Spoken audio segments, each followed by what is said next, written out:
The ark was prepared, the floods were coming, and it did rain. Then a day came when the dove flew back with an olive leaf in its beak. The ark rested, and mankind multiplied. Take a pause. Let's just rewind this a little bit.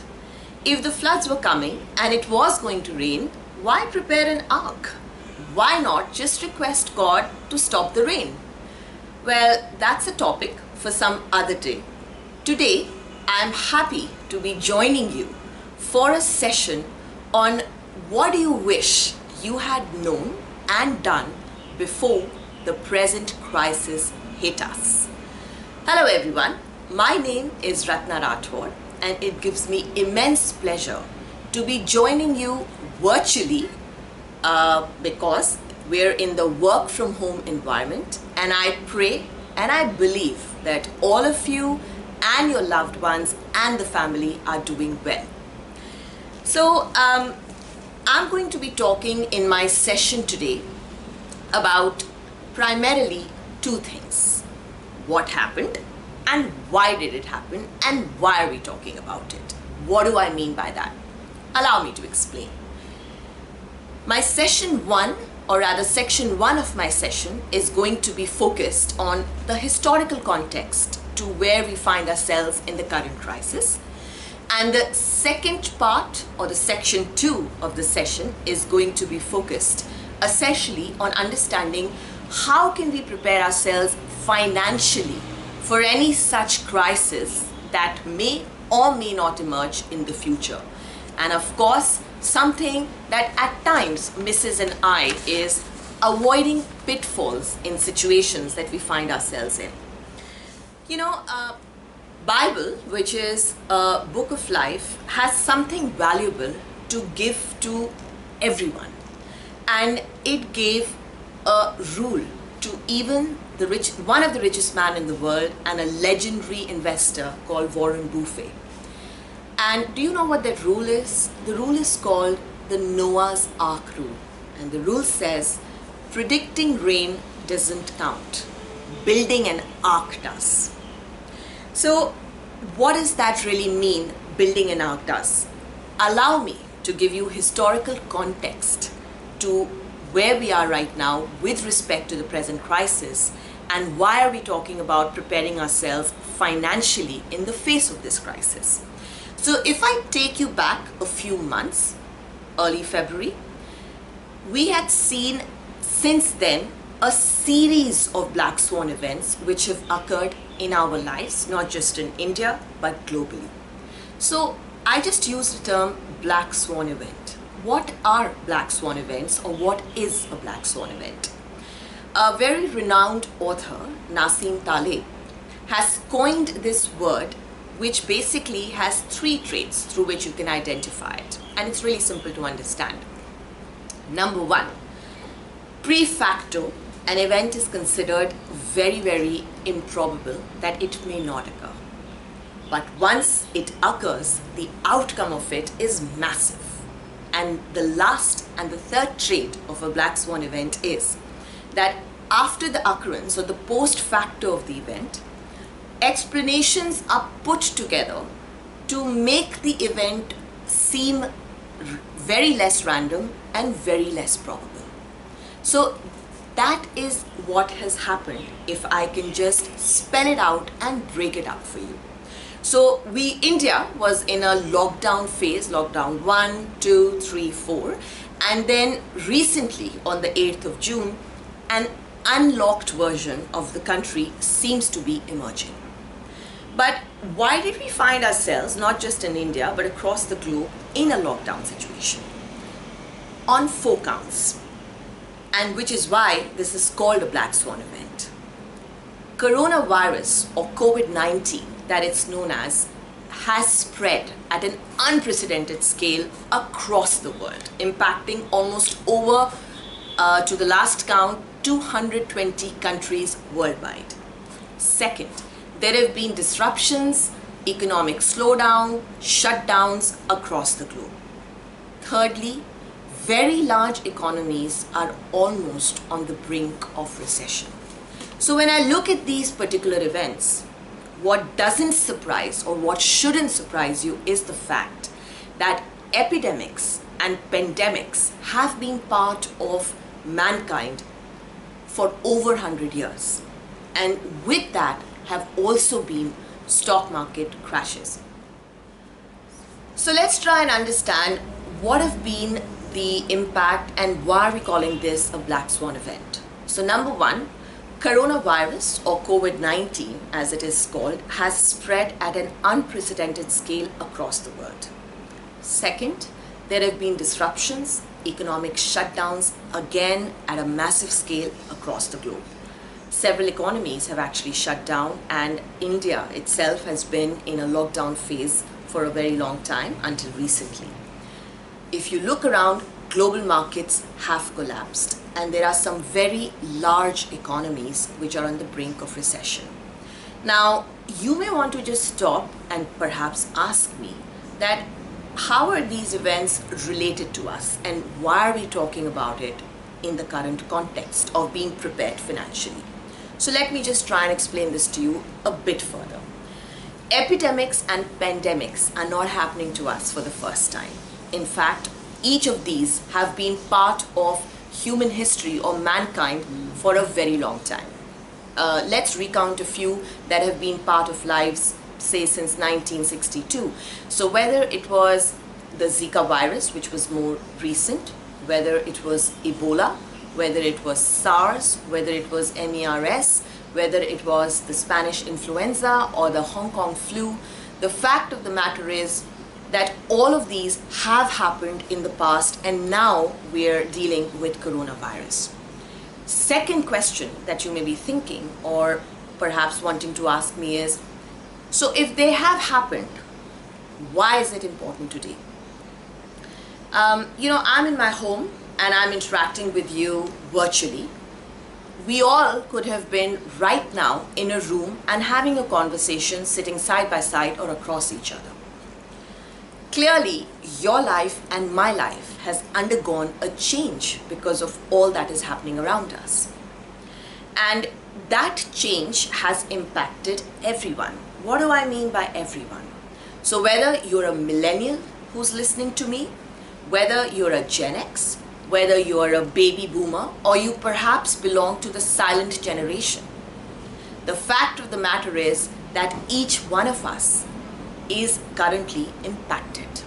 Similarly, whether you're a professional who is now working from home, whether you are a business person who was perhaps engaged in a brick and a mortar setup and is now having to adapt and evaluate how you can now go online, whether you are a homemaker who is now, instead of going out to do your procurement and marketing, has suddenly become adept in ensuring that your applications are up to speed on your phone because that's where you're ordering your groceries, that's where the milk is coming from, that's where the ration is coming from.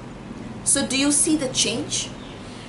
Some changes are positive, but some changes not so. Our children are not in the parks, kids are not going to school, everything is happening online. Some businesses have shut down, migrant workers have gone back home. There's not enough money to sustain businesses, so there is retrenchment. And many professionals have also lost their job. So now that we are here, what do we do? Well, wisdom suggests that it is good to be prepared. And what does this preparation entail, especially when it comes to dealing with your finances or when it comes to be dealing with your financial assets? That brings me to my part 2 or the last section of this particular session on how to be prepared with your finances in the face of a crisis. But I'm going to bring in a bit of a twist here and I want you to go along with me on what I'm going to say. Are you ready? Okay, so here we go. And I'm going to ask you a straightforward question. Are you financially well? What does that mean? I can be well if I sleep well. I can be well if I eat well. What is the meaning of being financially well? Well, allow me to explain what financial wellness means.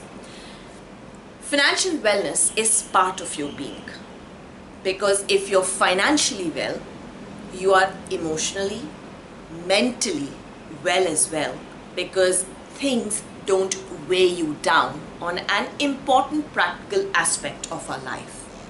And therefore, financial wellness can be understood as being financially stable, financially secure, and financially happy. And today, we are focusing on how to be financially secure in the face of a crisis. So let me just ask you one thing. When you go to a doctor or when you're trying to speak to a nutritionist, you're essentially seeking advice from them to see where you are and where you want to be. The entire journey is charted out for you, and the assumption is you really just want to get better from where you are, correct? Similarly, even when you're looking to get financially well, it is important, just as a doctor or a nutritionist, or we have some of the endurers over here who are essentially focused on endurance, on core building, on athletics, etc., to keep their bodies fit. Now, it all begins with assessment, correct? We want to assess how you're doing. We want to get your vital stats. We just want to map it out to say how much do you weigh, what's your height, so on and so forth. Well, financial wellness is also something like that. It begins by assessing where you are right now with respect to your financial health. And it's not so complicated. So if you have a paper and a pencil, please grab it, or a pen or a paper, because we're going to do something known as a financial mirror check. Did I just say a mirror check? Yes, I did. So when you get up in the morning, you have a look at the mirror, what do you see? You clearly see yourself, because it reflects back you. Similarly, at times we need our finances to reflect back to us what their current positions are, so that we can become aware of them. So if you have your paper and your pencil in your hand, I'm going to ask you 6 questions, and I need you to be honest when you're answering them. You could do it now or you could do it later. There are some questions here which definitely have a right answer, and there are some questions here which will need to be evaluated as per your lifestyle, as per your age, as per how much you earn, as per what your risk appetite is, and so on and so forth. So here we go with the first question. So mirror, mirror on the wall. Well, we are talking to the mirror, so let's just understand what the financial mirror is going to say to us. So question number 1 to you from the mirror is, do you spend more than you earn, or do you earn more than you spend? Take a second to think about this question. Make a note if you would like to now or later. And let me move to my second question. And my second question is, do you spend first and then save? Or do you save first and then spend? Interesting, right? Take a second more, think about it, and I'm going to move to my question number 3. How frequently do you miss your bill payment deadlines? Whether it's your credit card, whether it's paying your electricity bill, whether it's filing your taxes on time, whether it's paying the school fee for the kids. I trust and hope that the deadlines are not missed. You may think, is it important? Oh yes, it is, and we will find out shortly. Which brings me to the 4th question. Do you have dreams? I'm guessing the answer to that is yes. Let me go a step further. Do you have financial goals and dreams? If you do, are you depending that someday a pot will appear which you may have saved to realize those financial dreams and goals? Or are you actively saving up for those financial goals. Take about a second or two to think about what I've asked you. And let's move to my final question, which we are going to ask the mirror on the wall. It's a very practical question, things which may not strike us, but very simply.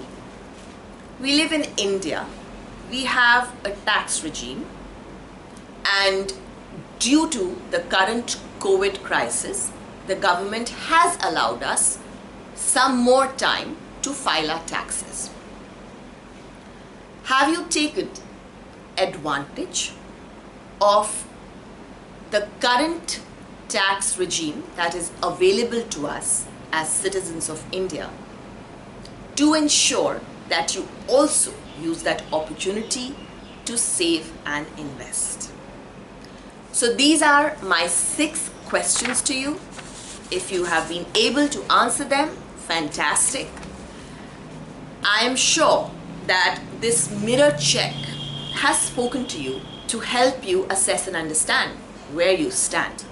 Now it's really up to you to see how you use this mirror check to try and assess where you stand today on your financial wellness. Now, I am moving into the application part of what we have spoken so far, because it's very important to have takeaways from what we hear, understand, and learn. So, dear all, now I just want to be moving towards concluding my session on practical steps that one can take, which is you and me, on how do we ensure that we are well financially. So if I can quickly recap, we've spoken about the historical context about what's happened so far. We've also understood, and I would assume agree to a large extent, why it's important to be prepared, because crisis can become part of our life at the most unexpected juncture of our lives. And it doesn't matter whether you're old, it doesn't matter whether you're young, it doesn't matter whether you're a homemaker, it doesn't matter whether you're a professional. The fact of the matter is that currently everybody is having to deal with it. And we just assessed for ourselves whether we are financially well or not. And now to the last part, how do we translate it into action? Very simply put, we create a blueprint. So we're going to talk about creating a financial blueprint so that you're prepared well financially to face a crisis. A financial blueprint can be split into 3 parts: short term, medium term, and long term. When you create a blueprint, you pretty much put out the map of from point A to point B. And I'm breaking that up into things that you should be looking at with respect to your finances in the short term, things that you need to be looking at with respect to your finances in the medium term, and then in the long term. So in the short term, a very basic thing to do in crisis or outside of crisis is to have the ability to manage your day-to-day expenses. What does that mean? What it means is pay your bills on time. Ensure you're not borrowing to basically sustain your daily living. Ensure you have a daily budget or a monthly budget, which is something that is followed diligently. Ensure that you are, during your regular short-term course of time, even continuing to save, because we have a tendency to say, I will save later. It doesn't work. What is it that you can build into your financial blueprint in the medium term? One very important thing which we tend not to pay attention to is protection. What do I mean by that? I mean an insurance coverage. An insurance coverage not only for your life, but also for household items, for the homes we live in, for the cars we drive. And it's important that in the medium term, this finds its place in your financial blueprint. Another important aspect that I would urge you to evaluate while looking at creating a financial blueprint is creating an emergency fund and having that completely liquid and accessible to you at any point of time that you may need it. Now let's come to the long term. Many times when crisis dawns upon us, we seem to think and sink under the understanding that we need to wash away our long-term goals. Not so. Even in the midst of a crisis, please ensure that your financial blueprint continues to have place for your long-term goals. What are your long-term goals? Depending on your life stage, and do remember that each one of us will be spending more in our life than what we will be earning. And that's a different topic because even our financial life has a full life stage that it goes through. So when you know that as individuals we are going to be spending longer than the chance that we get to earn, your long-term goals or your long-term financial blueprint should begin by ensuring that you're saving up from right where you are for your retirement. And when I say retirement, do remember people are living longer now, and therefore it is important to start saving up for things that you will need to dip into later. And therefore planning for your retirement doesn't have to start 2 years before you start retiring. Planning for your retirement has to begin while you are perhaps 10 to 12 years already, or maybe earlier, into once you've started working. Please don't wait to turn 60 to start preparing for your retirement. And don't let go of your financial dreams that you have harbored even in the face of a crisis, whether it's about maybe planning a vacation, perhaps buying your own home at some time, saving up for college fee for the children. So you see how important it is to have your blueprint chopped up into 3 parts. Number 1, short term. Number 2, medium term. And number 3, long term. So now let's get to the most important part and the final part into our session today. What do you need to do to be ready? And I'm just going to lay on the table for your understanding and a quick takeaway of some of the options that you have available to help you prepare through a crisis and protect your financial matters or your financial assets, as the case may be. First few things: learn budgeting.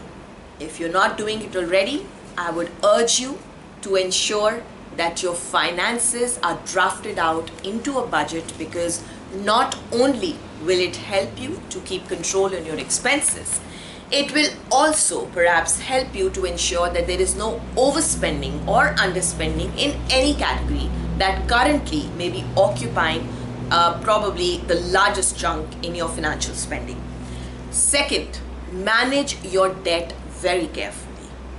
If you do have debt on you of any sorts, try and pay off the most expensive debt first and try and be debt free. Especially in a crisis, it is very, very important that your finances are clean, simple, nimble and debt free. Secondly, as I've already mentioned, save for an emergency. What does that mean? It means cash is important, and cash should be available to you should you need it, God forbid, in case of an emergency. Second part, keep a minimum balance in your savings account.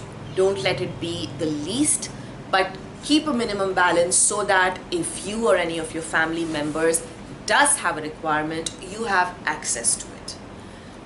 Please ensure if you're operating your bank digitally or through an ATM, don't forget your debit card where it's kept. Don't forget your passwords. Don't write them down, but have access to them. Because the worst case is you have your money in the bank, but you can't access it.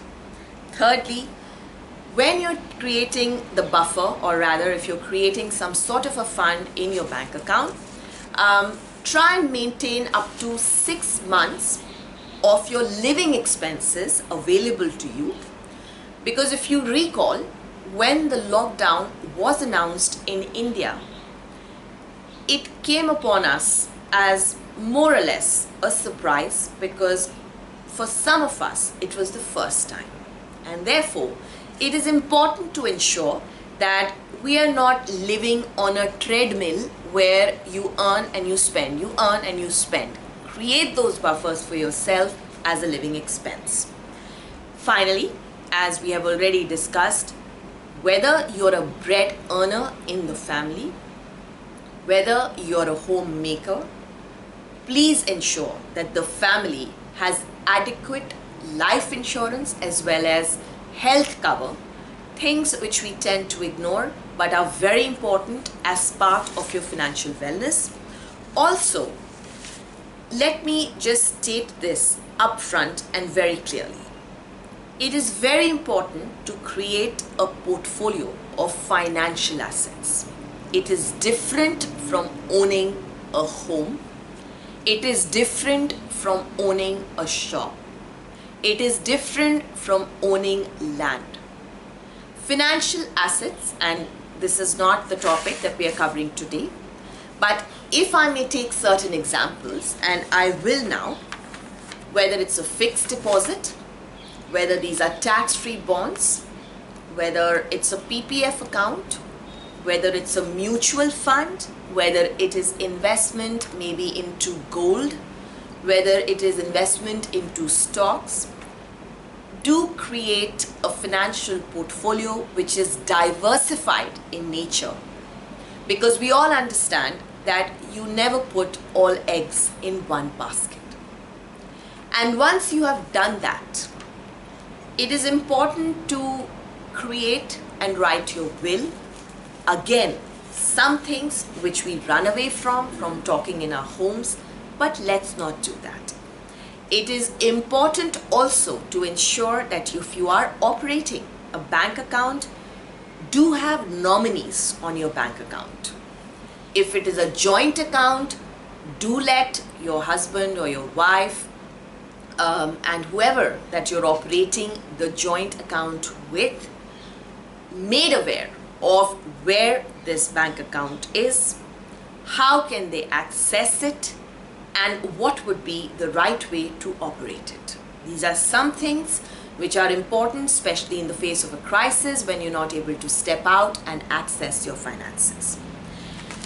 So let me now conclude this session by sharing 5 key steps to bring in as a discipline to protect your financial future by being financially well. Number 1, in a crisis, capital preservation is most important. It's good to be wanting high returns. However, in a crisis, your prime objective should be to protect what you have created so far. So capital preservation. Essentially, choose security over immediate windfall returns that you may be seeking. Second, in a crisis, don't miss the opportunity. So a crisis doesn't mean that you stop saving or investing, because there is an opportunity that you could look to utilize, and I would urge you to speak to a certified financial professional to guide you on how you can be using the current opportunity to create a financial portfolio which is essentially in line with your age, it is in line with your risk-taking ability, and it is in line with your goals and objectives. Thirdly, in crisis, gold shines, and there is evidence that is available factually where we have seen that having gold as part of your portfolio could help you hedge, or rather tide through a volatile period as an investment. Now, you may have questions in your mind whether you should be holding gold in physical form or perhaps as ETFs, and as I said, it would be good to connect with your financial advisor and get answers to some of these questions. Fourthly, in a crisis situation, Do not ever be tempted to mortgage or lend against a home to get some more money to invest either into a stock market or into an opportunity. Please keep the home that you live in absolutely debt-free to the largest extent that is possible. Last two, very, very important to being financially well. In a crisis, please do not panic. And if you have a financial portfolio, please do not start selling. Because a normal reaction is when the markets are rising, that's the time when you should actually hold. But we do the opposite. When markets fall, we start selling. And when markets rise, we start buying. So in the long term, trying to time the market may not work in your favor. Which brings me to my next point, that when you invest, have a systematic, disciplined approach to investing, and it's very easily available to you through a SIP or a systematic investment plan, which will help you to do two things.